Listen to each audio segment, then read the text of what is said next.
今回の動画ではチョコレートプラスでのマルチエフェクターのコントロールをいくつか紹介しています。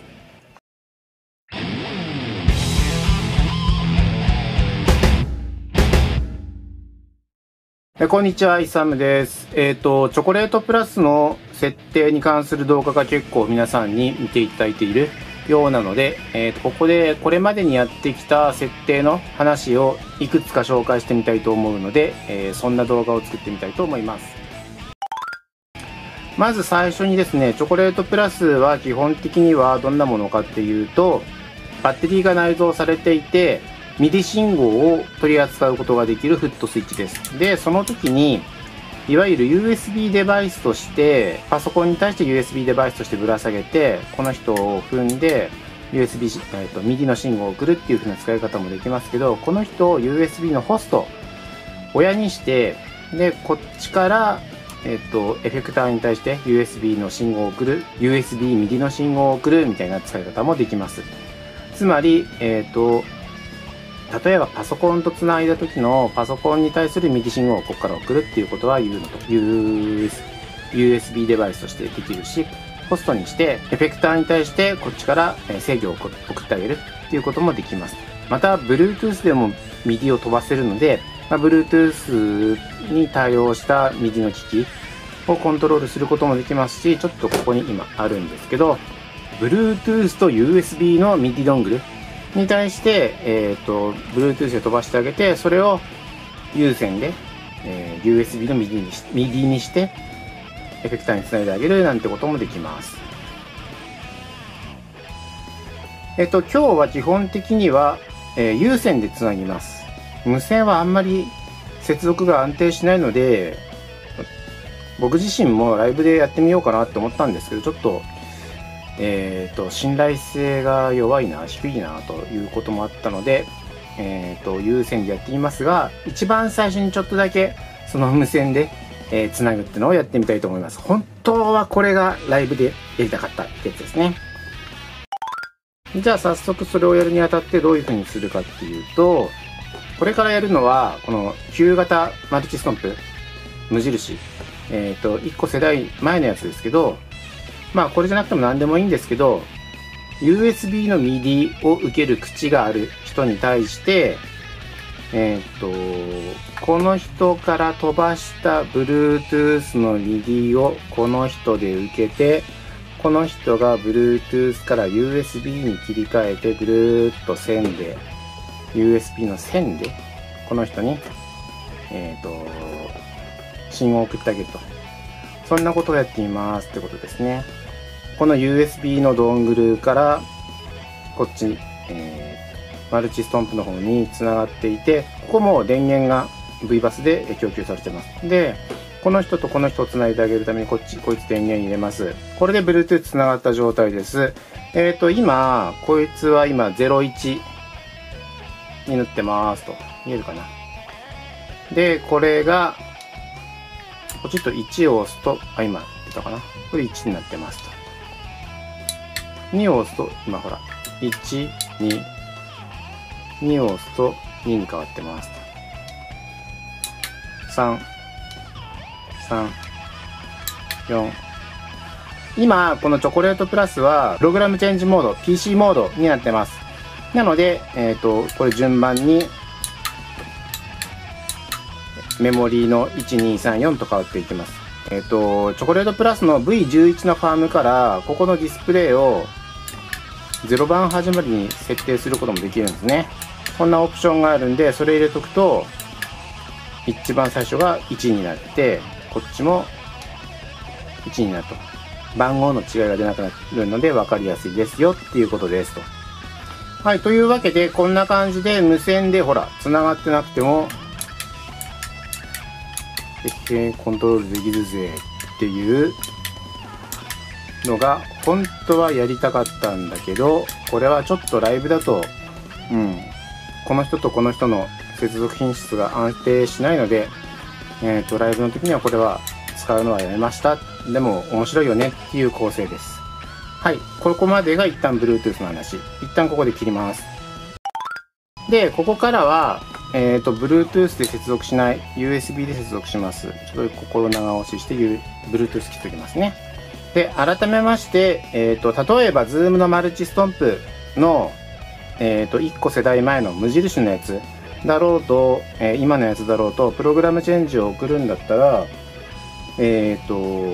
にどっちも同じようなやり方でできます。その時に、この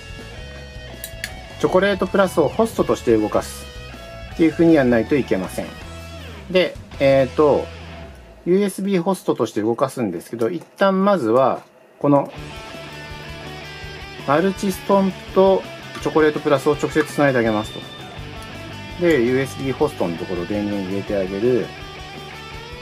この人の電源も一応供給しとこうかな。これでつないでおきますと。はい、陥りやすい罠なんですけど、実はこのチョコレートプラスって単純に USB ホスト端子につないでホストのスイッチ入れただけだと、これほら押しても変わんないんですよ。パッチが変わらない。プログラムチェンジを送ってくれないんですけど、これを送れるようにするためには USB で、よいしょ、チョコレートプラスに給電してあげる必要があるんですね。これをすると、ポチッとポチッとほら、変わるんですよ。なので忘れがちなんですけど、これ注意点です。チョコレートプラスをホストデバイス、USB のホストデバイスとして動かすときは、ホストスイッチを入れるだけじゃなく、ここの人に USB で給電源を供給してあげる必要がありますということを、意識してくださいというのが1個目です。プログラムチェンジモードにしています。はい、一旦ここまで。はい、次はですね、マルチストンプのプラス世代のものを使う時のやり方なんですけど、プログラムチェンジはさっきと同じで、この、チョコレートプラスを PC モードにしとけばいいですと。そういうやり方じゃない、パッチの中で、なんかこう、いくつかエフェクターを並べておきますと、コーラスがあって、フランジャーがあって、ブースター、ディレイがあって、リバーブがあってみたいな時に、これを、普通だと、こう、もしパッチを切り替えないで、こう、いくつもマルチエフェクターが並んでいるように使う場合には、こう、オンオフするエフェクターを選んで、こう、ポチッと押してあげる必要ありますよね。なんですけど、それをこっちでやってしまいましょうっていうのが、この今から紹介するやり方になります。このやり方は別の動画で詳しく説明してるんですけど、やり方としては、チョコレートプラスをアドバンストカスタムモードにして、SysEX カスタムミディコードってやつを送ってあげます。で、そうすると、例えば、今ここへ押すと、このアナログコーラスがオン、オフできる。であったり、これだったらフランジャーがオン、オフできる。これだったら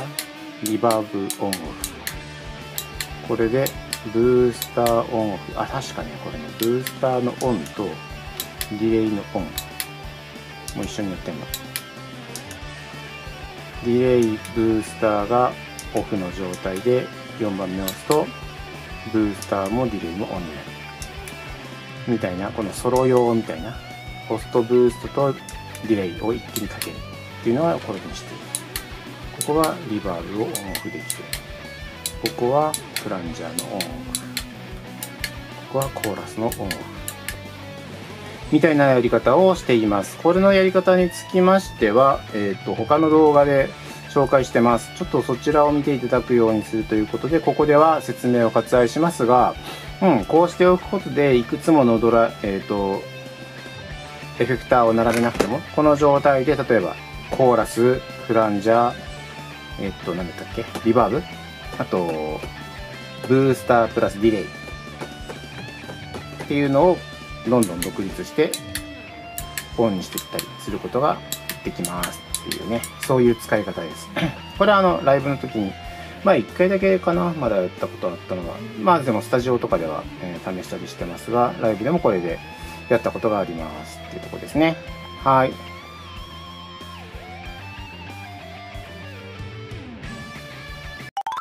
はい。では、ベイルトン GP5 の場合です。ベイルトン GP5 でどうやってるかっていうと、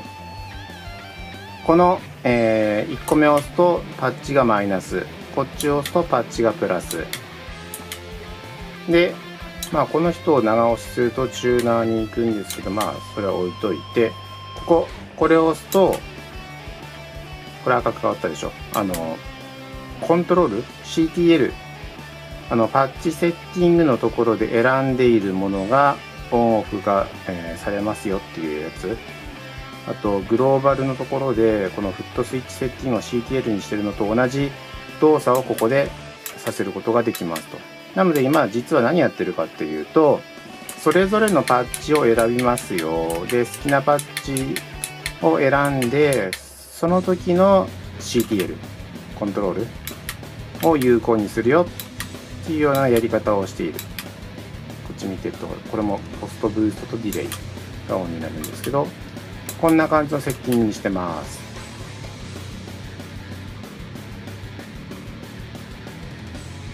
実はもう一個別なのがあって、これね、今 V11 のファームからアドバンストカスタムモードをいくつも設定できるんですけど、今これ6のセッティングだったんですけど、これを7にしてあげるとですね、どうなるかというと、実はこれ見ててください。ここ一番こっち側がディストーションブロックのオンオフで、ここがモジュレーションブロックのオンオフで、これがどうしたんだっけ。あ、これ結局チューナーか。この人チューナー、長押しでチューナー起動、単押しでチューナー外す。で、あとこれが CTL、 ポストブーストになってるやつですね。ポストブーストとディレイがオンになるよっていう、そういう形で使ってます。ディストーション、モジュレーション、チューナー起動、CTL みたいな感じで使ってます。はい。これどこかで設定言ったかな、言ってないかな。この後じゃあ画面にでもこんな感じで設定してますっていうのをちらっと出そうと思いますので、もし気になった方はやってみてもよろしいんじゃないでしょうかということで、 GP5 の場合でした。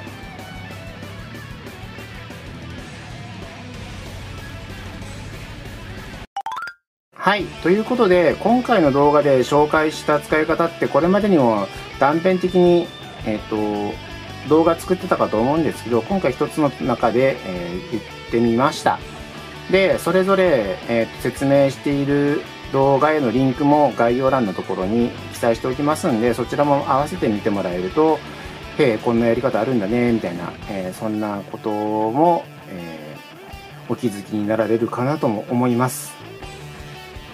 はい。このチョコレートプラスってね、設定できることも多かったり、いろいろ面白いと思うので、ぜひぜひ、皆さんも、こんな使い方してんだぜっていうのがあったら教えていただけると、